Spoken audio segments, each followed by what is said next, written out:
एक बार गौतम बुद्ध अपने शिष्यों के साथ एक गांव की तरफ जा रहे थे। तभी उन्होंने देखा कि एक युवक बेहद गुस्से में पहाड़ी की तरफ जा रहा है। बुद्ध उसे देखते ही समझ गए कि या तो यह किसी की हत्या करने जा रहा है या फिर खुद आत्महत्या करने वो युवक जैसे ही पहाड़ी से कूदने जा रहा था। गौतम बुद्ध ने तुरंत उसका हाथ पकड़कर उसे खींच लिया। ये देख उस युवक ने कहा, आप मेरा हाथ छोड़ दें, मेरा जीवन है, मैं जो चाहे इसके साथ करूं, आप मुझे मत रोकना। गौतम बुद्ध ने कहा, ठीक है, तुम चाहो तो दोबारा से कूद जाना, लेकिन पहले 10 मिनट रुक जाओ। 10-12 बार लंबी सांसें लो और अपनी हथेलियों को खोल दो। उसके बाद ही मैं तुम्हें दोबारा आत्महत्या करने दूंगा, उससे पहले नहीं। युवक बोला, आप मुझे बेकार ही इतना परेशान कर रहे हैं। मैं पहले से ही इतना परेशान हूं, लेकिन अगर आप कहते हैं तो ठीक है, मैं 10 बार बाहर लंबी सांसें ले लेता हूं, अपनी हथेलियां खोल देता हूं। उसके बाद आप मुझे आत्महत्या करने से नहीं रोकेंगे। उस युवक ने अपनी आंखें बंद की, 10 बार लंबी सांसें लीं, अपनी हथेलियों को खोला और फिर धीरे धीरे अपनी आंखें खोली। फिर महात्मा बुद्ध ने कहा कि ठीक है, अब तुम जा सकते हो। वह युवक पहाड़ी की तरफ गया। उसने जैसे ही कदम आगे बढ़ाए, पहाड़ी के नीचे देखा। वह देखते ही पीछे हट गया और वापस जाकर बुद्ध से बोला, आप कौन हैं? आपसे तेजस्वी व्यक्ति मैंने आज तक नहीं देखा। अभी मेरे साथ क्या हुआ है, क्या आप मुझे समझा सकते हैं? कुछ वक्त पहले तो मैं इस पहाड़ी से कूद जाता, लेकिन अब एक भय उत्पन्न हो गया है। बुद्ध मुस्कुराए और बोले, जब तुम पहाड़ी से कूदने वाले थे तब तुम्हारे अंदर क्रोध था। क्रोध सोचने समझने की शक्ति को नष्ट कर देता है।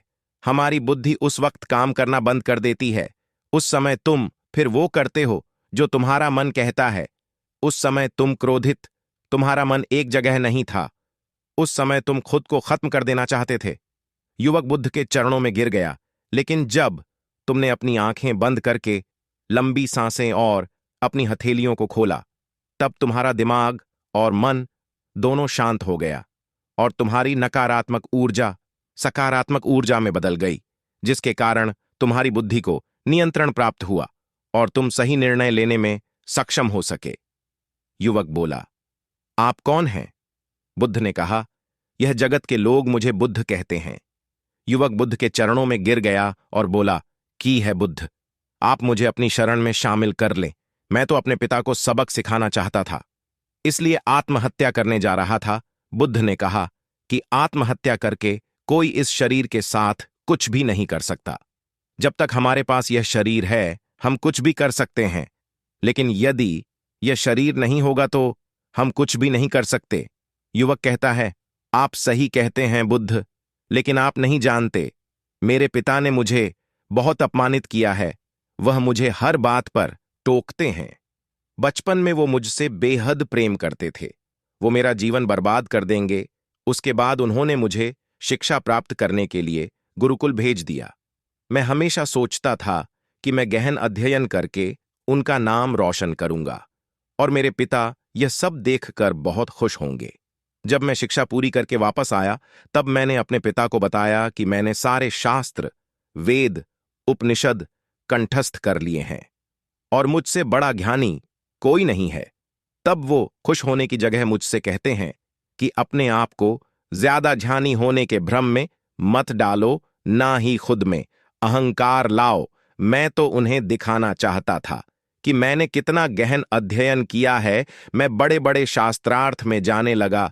सभी मेरे ज्ञान से प्रभावित होने लगे। सभी ने मुझे महान झाता माना, लेकिन मेरे पिता ने नहीं माना। वह मेरे शास्त्रार्थ के बीच पहुंच जाते और मेरे बताए गए ज्ञान में कुछ ना कुछ कमी निकालते और सबके आगे मुझे अपमानित करते। वो मेरे साथ रहने वाले मित्रों को भी अपमानित करते थे, ये कहकर कि वो मेरा जीवन बर्बाद कर देंगे, क्योंकि वह मेरा साथ देते थे, मेरे ज्ञान की प्रशंसा करते थे। मैं समझ नहीं पा रहा था कि वह ऐसा क्यों कर रहे हैं। तब मेरे मित्रों ने मुझसे कहा, क्योंकि वो मेरे जितना ज्ञान अर्जित नहीं कर पाए, इसलिए वो मुझसे ईर्ष्या करते हैं। एक दिन मेरी उपाधियों के कारण मेरे मित्रों ने मुझे मदिरापान कराया। ये बात मेरे पिताजी को पता चल गई। वो ढूंढते ढूंढते वहां पहुंच गए और मुझे वहां सबके सामने थप्पड़ मार दिया। मुझे बहुत अपमानित महसूस हुआ। तब मैंने यह तय किया कि मुझे मेरे पिताजी को सबक सिखाना है और मैं यहां आत्महत्या करने आ गया, क्योंकि एक पिता के लिए इससे बड़ा सबक क्या होगा? जब वह अपने बेटे की अर्थी को उठाएंगे, तब उन्हें एहसास होगा कि उन्होंने क्या गलती की है। बुद्ध मुस्कुराए और बोले, मुझे एक बताओ, जो ज्ञान तुम्हें आत्महत्या करने के लिए प्रेरित करें, तो वो ज्ञान किस काम का, वो कहां से अच्छा हुआ जो तुम्हें एक गलत काम को करने से नहीं रोक पा रहा? युवक ने कहा, आप सही कहते हैं बुद्ध। अब मैं खुद अज्ञानी सा महसूस कर रहा हूं। आप मुझे अपनी शरण में ले, मैं आपसे ज्ञान प्राप्त करना चाहता हूं। युवक 4 दिनों तक बुद्ध के पास रहा। बुद्ध ने कहा, तुम मेरे साथ 4 दिनों तक रहना और उसके बाद अपने पिताजी के पास जाना। अपने पिता के घर तुम मध्यरात्रि के बाद जाना और बिना किसी हलचल के चुपचाप भीतर जाना, तब तुम्हें जीवन का सबसे पहला ज्ञान मिलेगा। वो युवक 4 दिनों तक बुद्ध के पास रहा और उसके अगले दिन पिता के पास चला गया। जब मध्यरात्रि वो अपने घर पहुंचा, तो उसने देखा कि उसकी माताजी बिस्तर पर बहुत बीमार पड़ी है और युवक के पिता से कहती हैं कि तुम्हारी सख्ती के कारण आज मेरा बेटा मुझसे दूर है। अगर तुम इतने सख्त नहीं होते तो आज घर छोड़कर नहीं जाता। उसकी आंखों से आंसू बह रहे थे।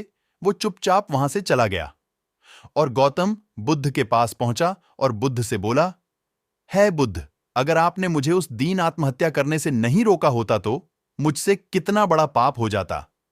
बुद्ध ने युवक से कहा, इस जीवन की सबसे बड़ी गलती आत्महत्या करना है। ये जीवन तुमने खुद नहीं लिया है, उसे तुम्हें दिया गया है।